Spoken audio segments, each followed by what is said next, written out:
Assalamualaikum, நான் உங்கள் ஷிஃபா குக்கிங்லேருந்து பேசுகிறேன். இன்றைக்கி நம்ம என்ன ரெசிபி பார்க்க போகிறோன்னா, தேட்டருங்களில் கிடைக்கிற க்ரீம் பன்னு. இதை நம்ம எப்படி வீட்டிலே செய்கிறதுன்னு நான் உங்களுக்கு சொல்கிறேன். வாங்க வீடியோக்குள்ளே போகலாம். ஒரு பவுலில் 2 கப் மைதா எடுத்துக்கிறேன்.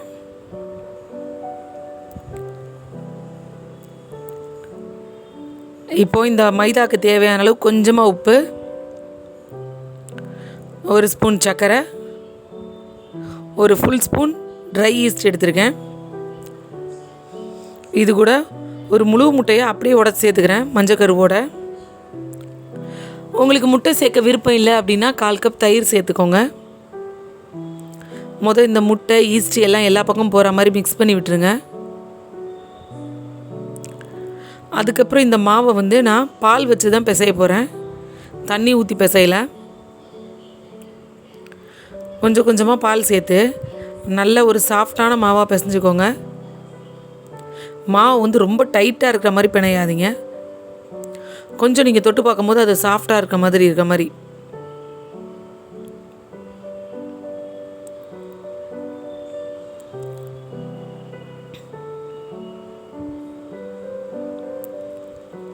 பாருங்கள், நான் பிசைஞ்சு முடிச்சிட்டேன். இப்போ இது ஒரு 1/2 மணி நேரத்துலேருந்து 3/4 மணி நேரம் வரைக்கும் நல்லா ஊறட்டும். அப்போ தான் கொஞ்சம் ரைஸ் ஆகி வரும். பாருங்கள், இப்போ ரைஸ் ஆகி வந்திருக்கு. ஈஸ்ட்டை அதிகமாக சேர்த்துறாதீங்க. அப்புறம் அது பீஸா பன்னு மாதிரி ரொம்ப பொங்கிட்டு வந்துடும்.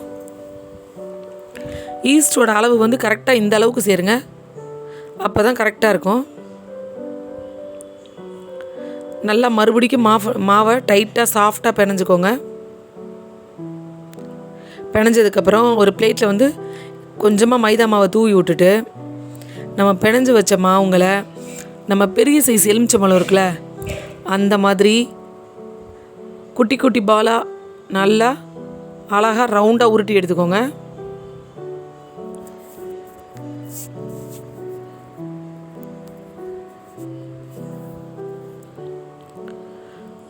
மாவு நல்லா சாஃப்டாக டைட்டாக உருட்டிடுங்க. பாருங்கள், நல்லா சாஃப்டாக இருக்க மாதிரி டைட்டாக உருட்டிடுங்க. எந்த பக்கமும் எந்த விரிசலும் இருக்கக்கூடாது. மாவில் விரிசல் இருந்துச்சுன்னா அது நம்ம எண்ணெயில் போட்டு பொரிக்கும் போதோ அது ரைஸ் ஆகி வரும்போது என்ன ஆகும்னா, அப்படியே அது பன்னில் கட்டு விழுந்தால் எப்படி இருக்கும், கட் பண்ண பன்னு மாதிரி இருக்கும். நல்லா ரவுண்ட் ஷேப்பில் இருக்காது. நீங்கள் நல்லா டைட்டாக ரவுண்டாக உருட்டினா தான் அது அழகாக இருக்கும். மாவு பொங்கிருக்கே நம்ம டைட்டாக பிணையலாமான்னு நினைக்காதீங்க. நல்லா டைட்டாக பிசைஞ்சு நல்லா ஒரு ரவுண்ட் பாலாக உருட்டி வைங்க.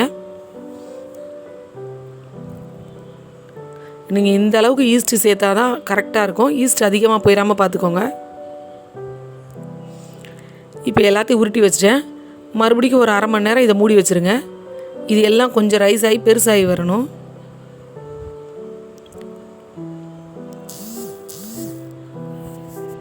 இப்போ நான் 1/2 மணி நேரம் கழித்து திறக்கிறேன். பாருங்கள், நல்லாவே அந்த மாவெல்லாம் பெருசாகிருக்கு, உங்களுக்கே தெரியும். இப்போ அடுப்பில் எண்ணெய் காய வச்சுருக்கேன். ஒரு மீடியம் ஹீட்டில் இருக்கும் போதே நம்ம வச்சுருக்கிற மாவை அது உள்ளே சேர்த்துருங்க. அது அப்படியே பொறுமையாக நல்லா பொரிஞ்சு வரும். நல்லா லோ ஃப்ளேமில் பொரிஞ்சாதான் உள்ள வரையும் வெந்து வரும்.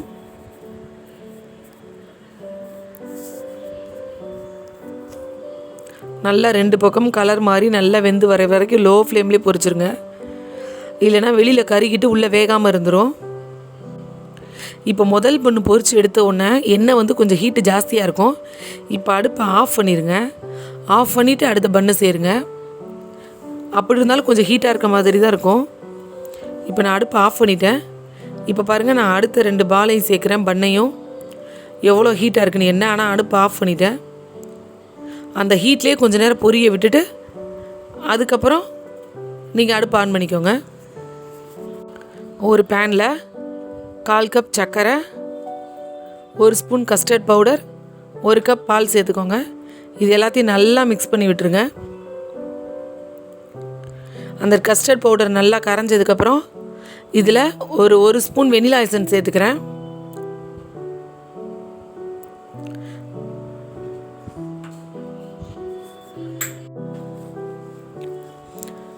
இப்போ அதை அடுப்பில் வச்சு நல்ல லோ ஃப்ளேமில் கிண்டிக்கிட்டே இருங்க. அது கொஞ்சம் கொஞ்சமாக க்ரீம் மாதிரி ஆயிரும். பாருங்கள், இப்போவே அது கொஞ்சம் க்ரீம் மாதிரி ஆயிடுச்சு. நமக்கு இன்னும் கொஞ்சம் திக்காகணும். பார்த்தீங்களா, ரொம்ப லிக்விடாக இருக்குது. இன்னும் கொஞ்சம் திக்காகிற வரை வேக விடுங்க. அதுக்காக ரொம்ப கட்டி ஆகிடக்கூடாது. ரொம்ப கட்டி ஆகிட்டா நம்ம ஆஃப் பண்ணி முடிச்சதுக்கப்புறம் அது அல்வா மாதிரி ஆயிரும். பாருங்கள், இது கரெக்டான பக்குவம். பார்த்தீங்களா எவ்வளோ திக்காக இருக்குன்னு. இப்போ அடுப்பு ஆஃப் பண்ணிடுங்க. இப்போ இந்த க்ரீமை ஒரு பவுலில் மாற்றிக்கிறேன்.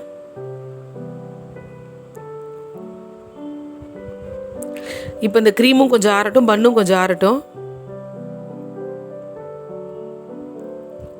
இப்போ நம்ம பன்னு ஆறிடுச்சு. இப்போ பாருங்கள், பார்த்தீங்களா பன்னு எவ்வளோ சாஃப்டாக இருக்குன்னு. உங்ககிட்ட பைப்பிங் பேக் இருந்துச்சுன்னா நீங்கள் சென்டரில் ஒரு ஹோல்ஸ் போட்டுட்டு அந்த பைப்பிங் பேக்கை வச்சு க்ரீமை உள்ளே ஃபில் பண்ணிக்கலாம். என்கிட்ட பைப்பிங் பேக் கிடையாது. நான் கட் பண்ணி தான் க்ரீமை உள்ளே வைக்க போகிறேன். சென்டரில் ஒரு கட் போட்டு க்ரீமை உள்ளே ஃபில் பண்ண போகிறேன். பாருங்கள்,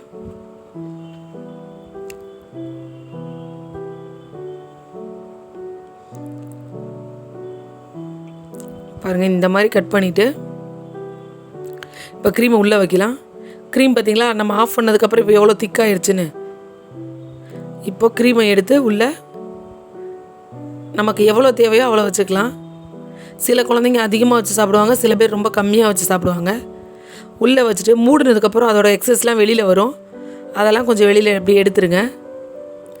அவ்வளோதான், ஒரு சூப்பரான தியேட்டரில் கிடைக்கிற க்ரீம் பன் வீட்டிலே செஞ்சாச்சு.